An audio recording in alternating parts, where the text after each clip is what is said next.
Hoje a gente vai mergulhar em dois assuntos que, nossa, estão dando o que falar. Polarização política aqui no Brasil e esse conceito meio polêmico, né, de woke. Isso, a gente recebeu bastante material, artigos, pesquisas, opiniões diversas para analisar. Exato. E a ideia é investigar de onde vêm essas coisas, o que significam, as consequências, né? Tentar tirar o essencial dessas fontes para trazer um pouco de clareza, porque o cenário está bem carregado, né? Tá mesmo. Então, bora lá. Vamos tentar entender como essa polarização esquentou tanto por aqui e o que está por trás desse termo woke. Olhando o que dizem os defensores, os críticos, sempre com base no que a gente leu. Combinado. Começando pela polarização. O que as fontes dizem? Como que a gente pode definir isso? Olha, de forma bem direta, é essa divisão cada vez maior da sociedade, sabe? Dois polos bem opostos, e aí fica difícil chegar num consenso. Em qualquer coisa, praticamente. Entendi. E uma das fontes que a gente viu, da Brasil Paralelo, aponta que isso ganhou muita força aqui no Brasil depois das manifestações de 2013. Lembra?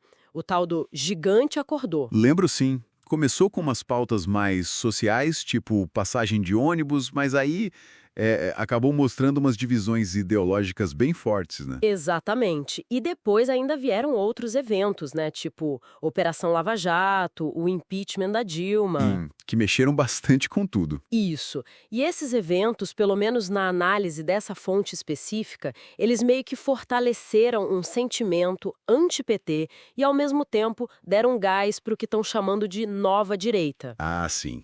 Com figuras tipo Olavo de Carvalho, ideias mais liberais ganhando espaço. Exato. Essa fonte aponta nessa direção. E essa divisão, ela aparece nos números também, né? Tinha uma pesquisa de 2018, acho que do IDLC, que mostrava uns 9% se dizendo de direita e 6% de esquerda. Bem pouco ainda, né? Pois é.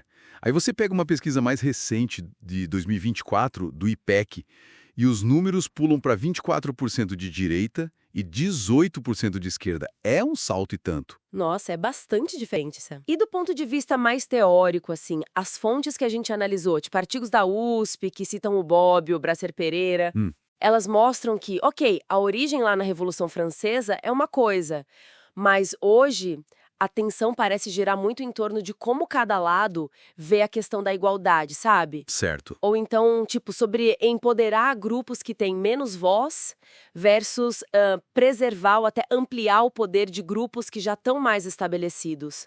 É uma tensão constante aí. Faz sentido. E uma consequência disso tudo, que a Brasil Paralelo também comenta, é essa dificuldade enorme de diálogo, né? A formação das tais bolhas. Sim, as bolhas. Cada lado fica na sua narrativa e às vezes a verdade objetiva, sei lá, fica meio perdida. Eles até citam aquele conceito da janela de Overton, Ah, sim. dizendo que a mídia poderia, tipo, moldar a percepção. O exemplo que deram foi usar um termo tipo despiora para falar de uma melhora econômica, sabe? Para dar um tom negativo. Entendi.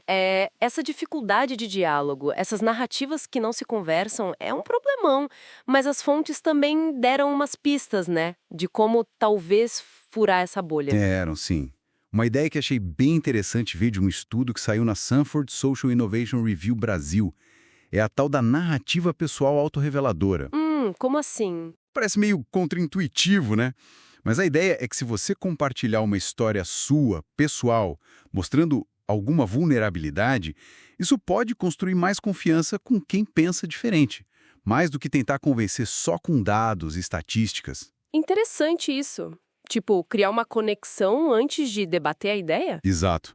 O estudo até deu um exemplo lá de Seattle sobre o salário mínimo. Ah, eu vi esse. Ao invés de só mostrar os números do impacto, contar a história de alguém que perdeu o emprego depois do aumento. Isso gerou mais percepção de confiança em quem contava, mesmo entre quem discordava da conclusão. Entendi. Focar na confiança entre as pessoas, né? Talvez seja mais produtivo mesmo nesse clima do que tentar ganhar no argumento a qualquer custo. Exato. E falando em termos que geram muita divisão e que talvez precisem dessa abordagem mais pessoal, vamos falar do woke. Esse termo está em todo lugar. As fontes ajudam a gente a sacar de onde ele veio, o que significa. Ajudam sim. Olha, originalmente, pelo que indicam o Jornal do Comércio e a Wikipedia, a palavra woke surgiu lá nos Estados Unidos, na comunidade afro-americana. Certo. E significava basicamente isso, estar desperto, sabe? Consciente para a injustiça racial.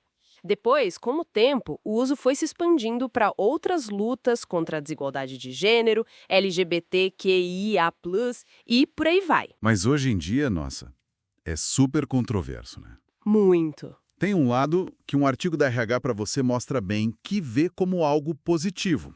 Tipo, um movimento de conscientização mesmo, contra várias formas de opressão, e que até impulsiona iniciativas de diversidade, equidade e inclusão, o tal do DEI, dentro das empresas. Sim, esse é um lado. Mas aí tem outro lado, né? É muito usado de forma pejorativa, como um xingamento quase. Principalmente por críticos mais conservadores. Isso está registrado na Wikipédia, no Instituto Humanistas Unicinos. Pois é.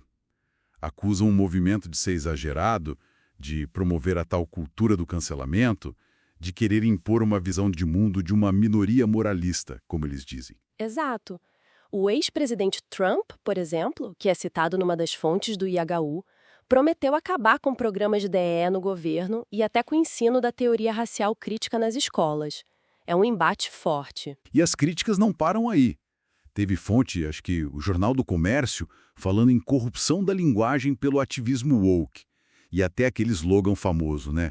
Go woke, go broke. Ah, sim, vire woke, vá à falência. Usado naqueles boicotes a marcas como a Gillette, a Bud Light. Isso. Embora, como as fontes mostram, o resultado real desses boicotes é meio misto, né? Não é tão simples assim. Não é mesmo. E essa tensão toda, ela existe aqui no Brasil também, claro. A RH para você até citou uma postagem de Instagram que viralizou um pouco, comemorando um suposto recuo da agenda woke. E os comentários? Há muitos comentários bem negativos sobre cotas, sobre treinamentos antirracistas, mostrando como o tema é super sensível e divide opiniões por aqui também. É interessante, né? Como esses dois assuntos que a gente está falando, a polarização e o debate sobre o woke, eles meio que se cruzam o tempo todo. Totalmente. Para os críticos, por exemplo, esse ativismo woke acaba piorando a polarização, porque gera ressentimento, dificulta a comunicação. E o contrário também, né? A própria polarização faz com que as pessoas tenham uma visão super extrema e, às vezes, distorcida do que é ser woke. Exatamente, vira quase um ciclo vicioso, pelo que as fontes sugerem. Um alimenta o outro. Fica muito claro que não dá para simplificar. São fenômenos bem complexos, cheios de camadas, de nuances. Aquela psicóloga Esther Bockwit, que o Yahoo cita, alerta justamente contra isso, né? Essa visão de preto e branco.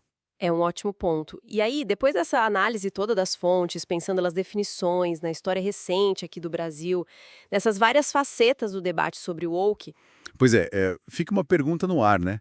Como que a gente pode usar esse conhecimento todo, não para cavar trincheiras ainda mais fundas, mas talvez para tentar entender um pouco melhor de onde vem a perspectiva do outro? Exato. E quem sabe, a partir daí, encontrar alguma brecha, algum caminho para um diálogo um pouco mais, sei lá, construtivo. É algo para a gente continuar pensando, né?